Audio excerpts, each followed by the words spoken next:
Cámara de Diputados, en el medio del debate por la ley jubilatoria, pasaba esto. Diputado Moró, le pido por favor, diputado, permita que diputado, por favor, diputado, por favor, diputado, no tiene la palabra el diputado Esper, usted tiene que escuchar, diputado. Le está faltando el respeto a toda la Cámara. Diputado Moró. Oh, vergüenza, quédate quieto que te va a dar un bobazo. Esper, ¿qué tal? ¿Cómo? Hola, buenas noches, ¿cómo va? ¿Le iba a dar un bobazo, en serio? Estaba un poquito pasado de vueltas el diputado Moró. ¿Pero qué pasaba en ese momento? ¿Qué pasó? Bueno, a ver, el kirchnerismo, hablando del Parlamento, cuando no puede lograr un objetivo, embarra la cancha. Y estaban todos a los gritos realmente, porque había pasado algo con un diputado radical antes, que había cambiado su voto, entonces el kirchnerismo estaba como loco y me tocó a mí justo después de el diputado. Ya venía caliente el ambiente y cuando yo dije Cristina Chorra se le pusieron... Se pudrió todo. Le tocás a la Chorra al kirchnerismo y se ponen como locos, o sea... La confesión de parte de relevo de prueba, muchachos. Son chorros ustedes. A esos 5 del radicalismo los trataron de vendepatria, de qué sé yo, de ser traidores a la patria, a la democracia, a la república, a los jubilados. Algunos los llamaron tránfugas también. A ver, yo creo que el proyecto de ley que ayer fue rechazado era una burla a los jubilados. Es mofarse de la gente que está más cerca de no estar más acá que de seguir estando. Cuando uno se jubila, en principio a uno le queda menos tiempo en este mundo que el que ya pasó. Uno no puede entonces, con un estado de delicadeza como el que vive esa gente, mofarse de esa gente. Yo entiendo que las jubilaciones son una miseria, yo no lo niego eso. Ahora, me molesta muchísimo, me enerva muchísimo, me parece de una bajeza absoluta, una canallada, justamente por ese hecho, porque a esa gente le queda menos tiempo en esta vida de la que ya pasó y muchos aportaron toda la vida, hacerle creer el pescado podrido de siempre que se puede crear plata, crear riqueza emitiendo dinero. Porque si vos me decís, trajeron un presupuesto de gasto de 10.000 millones de dólares como este, equivalente al impuesto al cheque, o sea, no es poca plata, y te traen el financiamiento, bueno, entonces vos discutís el financiamiento, no discutís el haber jubilatorio, que sabemos todos que es una miseria, hasta nosotros del gobierno lo sabemos. Pero ni siquiera, diputado, ni siquiera el 8.1% le pueden dar. ¿Eso también rompe el déficit fiscal? Eran 2.000 millones de dólares. ¿El 8.1 de aumento? El 8.1, sí. A ver, el proyecto cuesta 10.000. Uno de esos puntos cuesta 2.000 millones de dólares, de los 10.000, que es el artículo 3, que es el factor de empalme, el 8.1. Pero el proyecto de ley tenía 3 cosas más, que sumaban 5 cosas más. En realidad que todas sumaban 10.000 millones de dólares. Ahora, traigan el financiamiento.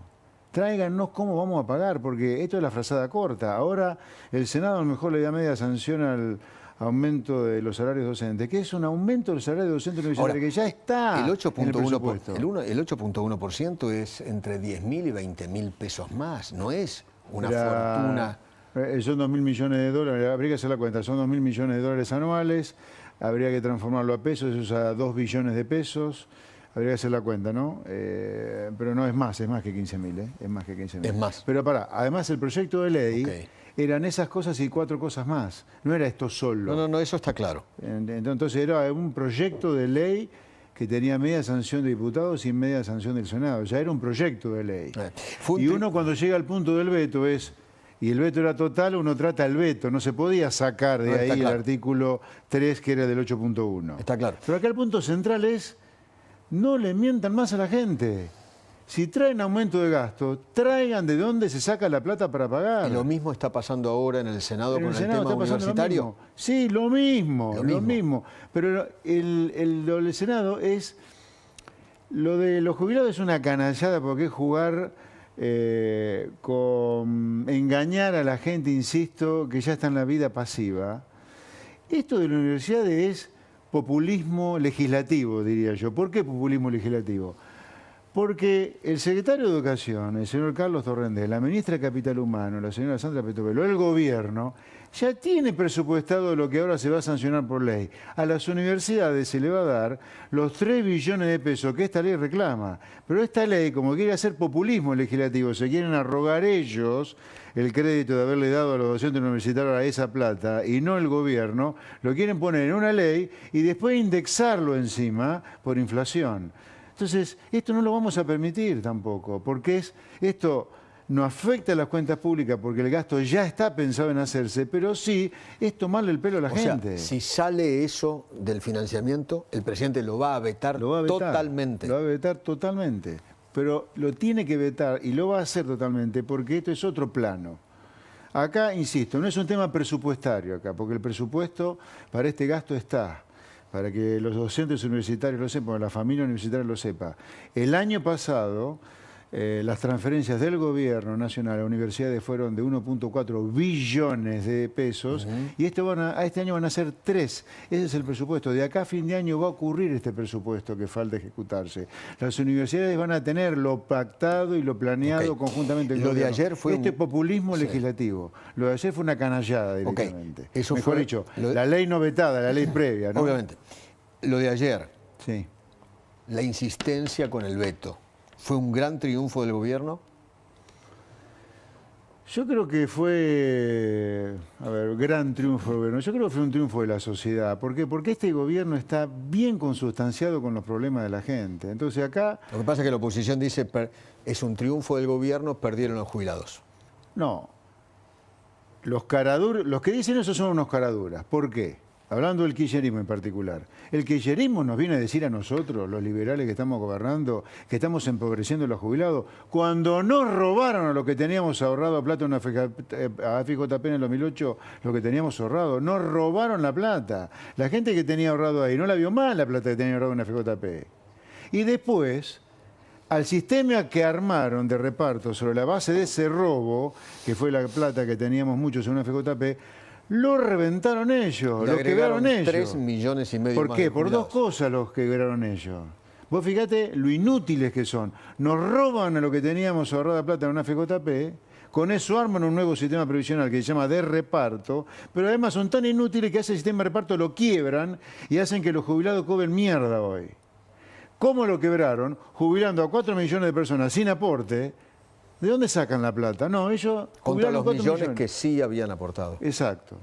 Y la otra cosa, no quieren hacer una reforma laboral porque son esbirros, esclavos de las mafias sindicales. Porque si hiciéramos una reforma laboral bien liberal, donde una empresa cuando tiene un problema con un empleado no se fundiera como hoy, y como lo que ha cambiado la ley bases un poco, habría más trabajo en blanco, más aportes y contribuciones para la seguridad social y se podrían pagar mejores jubilaciones. Ahora, tampoco la quieren hacer, por lo tanto, es mentira que les importen los jubilados. Les importa dinamitar la columna vertebral de un programa económico que está empezando a funcionar, que es el déficit cero. Y déficit cero, lo aclaro, no es un mantra ridículo que se nos ocurrió a los liberales. Es la única solución que hay en países como Argentina para no tener inflación, que es el peor impuesto que hay para los jubilados, para los pobres, para los trabajadores y beneficiarios de planes. Ahora, hablando de la inflación, 4.2 en el último mes, los últimos 4 meses... Va en la error de 4. Arranca siempre en 4. Sí, ¿no? 4 meses en 4. Sí. ¿Se quedó estabilizado ahí para siempre o usted cree que va a bajar de 4 a 0 en algún momento? No, para siempre no, va a bajar de 4. La duda es cuándo empieza a bajar sostenidamente de 4, porque acá venimos de una inflación anualizada de 1.400% en diciembre, el 25 de diciembre anualizado de 1.400. Eso está claro. Hemos bajado 25 veces la inflación a 4%. Pero muchos economistas dicen que es mucho más fácil, o fue mucho más fácil, bajar de 25 a 4 que de 4 ahora de 4 a 0. Yo no creo que sea más fácil bajar de 25,5 a 4 que bajar de 4 a anual o mensual de 0,1 o de 0,3, digamos. Claro. 0,3. No creo que sea, porque es casi dividir por 10 la inflación de 4% mensual y es 0,3, 0,4, ¿no? La hemos dividido por 25. A ver, los que dicen esto dicen que dividir por 25 un número enorme es mucho más fácil que dividir por 10 un número más chico. Y es debatible, pues yo te podría decir, asumimos el gobierno con el país incendiado por la explosión que generó el kirchnerismo, por el incendio kirchnerista.